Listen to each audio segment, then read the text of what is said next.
देखिए, अब ये बात तो नहीं कही जा सकती कि वो पैसा हाफिज सईद को जा रहा है या कहाँ, क्योंकि हाफिज सईद को तो वैसे ही आप जानते हैं कि सभी यहाँ पे सपोर्ट करते हैं, उसको तो हम टेररिस्ट भी नहीं मानते।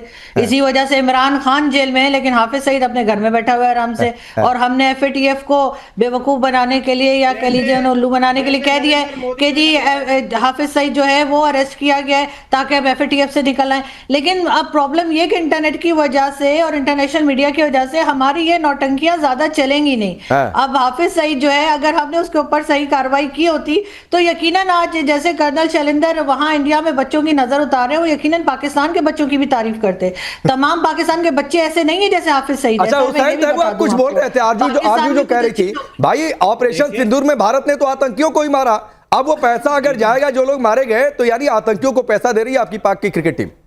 नहीं तो आप ये पैसे सारे आरएसएस को दे दें, नरेंद्र मोदी को दे दें। आप सियासत ला रहे हैं, क्यों दें? आप अपने बच्चों को, अरे यहाँ खिलाड़ियों का पैसा खिलाड़ियों को जाता है खेल है और बहुत जाता है, और इतना जाता है हुसैन साहब के गिन नहीं पाएंगे। अब आप सुन ले, अगर आपको इतनी शर्म थी, इतनी गैरत, खेले क्यों हमसे?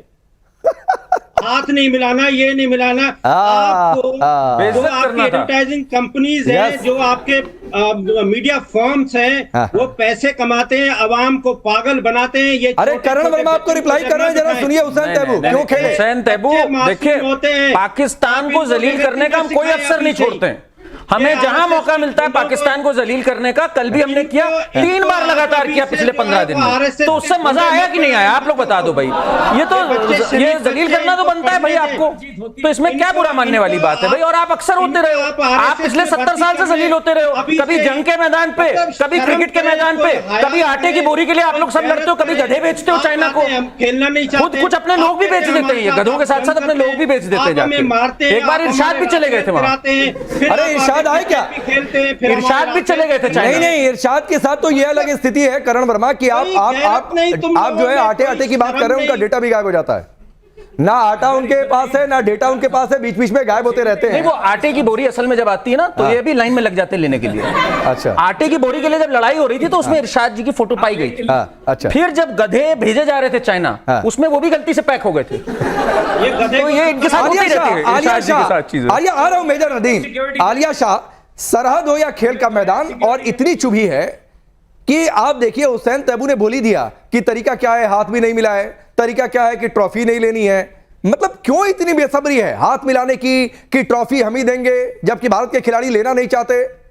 तो वो आज ये और ऊपर से आपने, और देखिए आपने ये किया कि और जलती पर तेल का काम किया कि 21 करोड़ उनको जो है वो दे दिया अपनी टीम को। अब 21 जगहों पर आप कहते हैं जी पाकिस्तान में हमला किया, और 21 करोड़ ही सिंबल बना के आपने दे दिया। इसके पर और गुस्सा आ रहा है सबको पाकिस्तान में कि ये इन्होंने जानबूझ के किया है। अच्छा, लेकिन आप ये देखिए, अभी हाफिज सईद की बात हो रही थी, आप इससे कोई बैर नहीं है, हो सकता है कि अगले चंद दिनों में हाफिज सईद वो वाली ट्रॉफी पकड़कर पाकिस्तान की सड़कों पर भाग रहे हैं और कहें कि हमने ट्रॉफी जीती है। ये भी हो सकता है, कुछ भी हो सकता है वहां पर। नहीं, क्या ये हो सकता है आलिया कि जैसे ऑपरेशन सिंदूर में पिटने के बाद आसिम मुनीर को फील्ड मार्शल, हम कहते हैं फील्ड मार्शल बना दिया, तो कहीं लोग ये भी चर्चा कर रहे हैं सोशल मीडिया पर कि सलमान आगा, रऊफ को ये लोग मार्शल ना बना दें?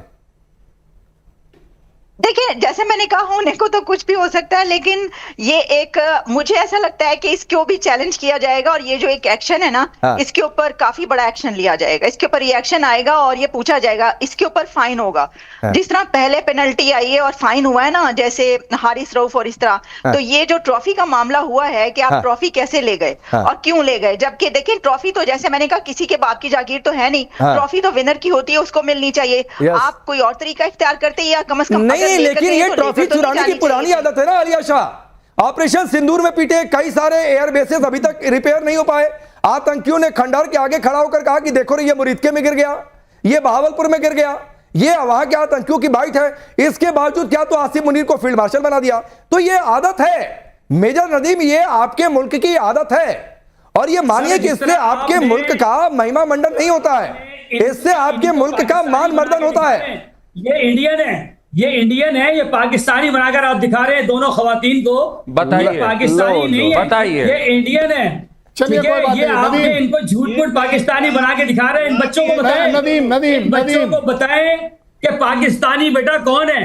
पाकिस्तानी वो है जो इनको मुबारकबाद दे रहे हैं, पाकिस्तानी वो है जो ये बता रहे हैं कि खेल में हार जीत होती है, खेल में हार जीत होती है बेटा। देखिए राकेश जी, अगर कोई अकलमंद बात कर दे तो इन लोग को शक हो जाता है वो पाकिस्तानी नहीं है।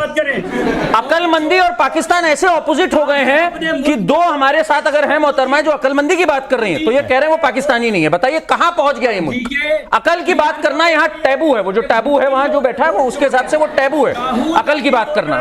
वोट चोर मोदी है। अरे मेजर नदीम, ट्रॉफी चोर ये है, क्रेडिट चोर ये है। अच्छा मेजर नदीम एक बात दिल पर हाथ रख के बताओ भाई, मेजर नदीम एक बात दिल पर हाथ रख के आप बताओ, आप तो कल हारे, ये तो दुनिया ने देखा, फिर ये मोहसिन नकवी ट्रॉफी लेकर क्यों भाग गए? मुनीर ने कहा था क्या? वो हमारी आपने सिखों को नहीं मारा बाहर जाके? अच्छा आप नहीं बोल पाएंगे, तैबू आप बोलिए। ये मेरी बात सुने, आप अभी पूछ रहे थे कि सैयद आसिम मुनीर को फील्ड मार्शल क्यों बनाया है। मैं उसका पहले जवाब देना चाहता हूं। वो इसलिए बनाया है कि उसने 4 गुना एक बड़े बदबूदार मुल्क हिंदुस्तान को शिकस्त दी है। अरे कूड़ेदान जो मुल्क है वो थोड़ा नहीं बताएगा भाई, शिकस्त कहाँ दी? हुसैन तैबू ये बोलते हुए आप खुद हंस रहे हो, आपको पता है कि झूठ बोल रहे हो।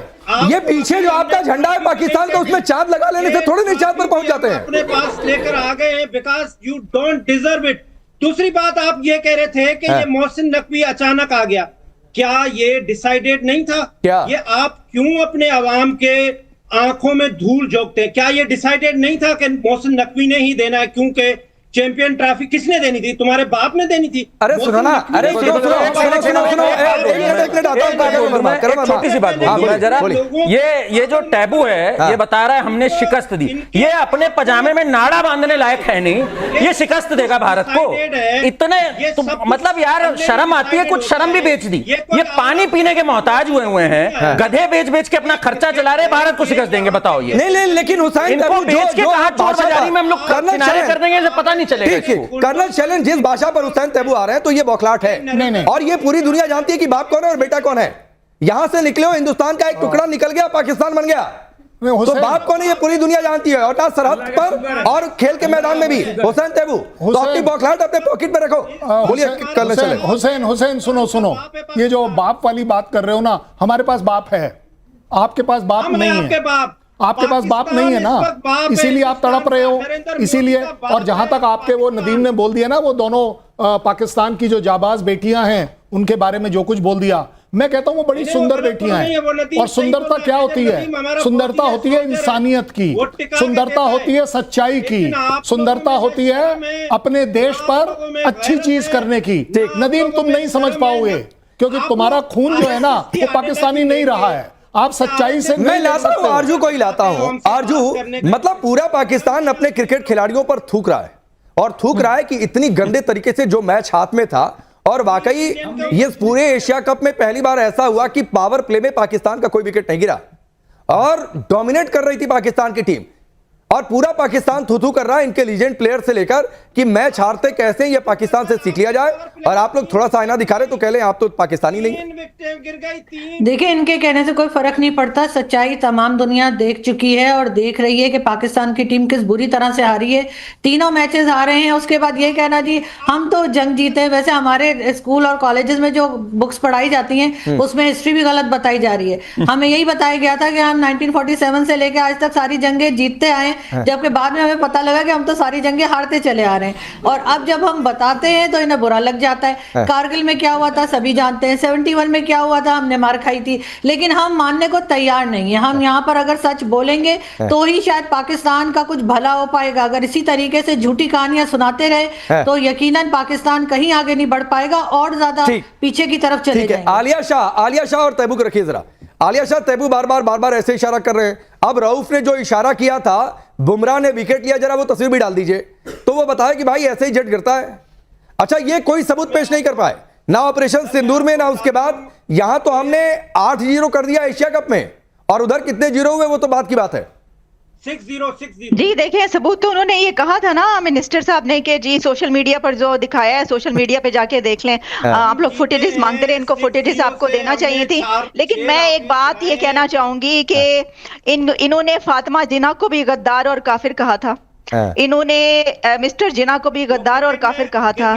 इन्होंने जितने फॉर्मर प्राइम मिनिस्टर्स हो जाते हैं पाकिस्तान के, उन सबको ही गद्दार और काफिर कहते हैं। अभी इनके former prime minister Imran Khan अंदर है, वो भी गद्दार और काफिर हो चुके हैं। जो वहां पर अकल की बात करता है या जो हम में से, तो गद्दार और काफिर हो जाता है। इनको आदत है गद्दार और काफिर के टैग लगाना और मेडल देने की, क्योंकि ये खुद गद्दार और काफिर इसलिए क्योंकि ये कभी करप्शन को गद्दार और काफिर नहीं कहेंगे, ये कभी करप्शन करने वाले को गद्दार और काफिर और ये बताते हुए कि ये डॉक्टर इरशाद तो भागी गए, पता नहीं चिड़ी मार वाली गन से प्रैक्टिस करने चले गए कि वो वाकई आटे की बोरी लेने चले गए, या ये समझ में नहीं आया कि क्या बोले। आप जिन्ना को गाली देते हो, आपको शर्म नहीं आती है? आपके लिए हर आदमी पाकिस्तान का काफिर हो जाता है, आपको शर्म नहीं आती है? अमेरिका घुसकर ओसामा बिन लादेन को मार के चला जाता है, आपको शर्म नहीं आती है? आपके वजीर आजम डिफेंस मिनिस्टर कह देते हैं हमने आतंकियों को ट्रेनिंग दी, आपको शर्म नहीं आती है? तो बेशर्मी जिसके रग रग में भरी हो, वो शर्म और बेशर्म के होने की बातचीत ना करे। हुसैन तैयबू,